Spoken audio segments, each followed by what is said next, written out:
मी कधी माझ्या चेहऱ्यावर भासू दिलं का रे की माझ्या बाबतीत काय चाललंय ते? कसले हेवे दावे घेऊन बसलाय तर तुम्ही? कुठे घेऊन जाणार आहात ते भांडणं? लोकांना अशी भांडणारी, कुंथत राहणारी अशी अशी माणसं आवडत नाहीत. त्याच्यामुळे माझ्यावरती अन्याय झालाय ना, हे माझ्याशी कोणी बोलायचं नाही.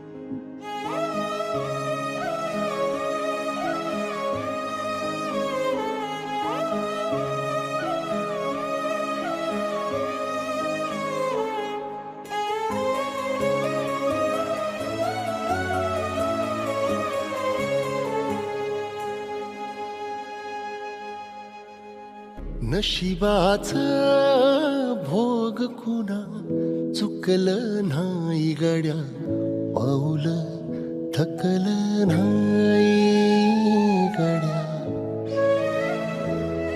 जमलेल्या माझ्या तमाम हिंदू बांधवांनो, भगिनींनो आणि मातांनो,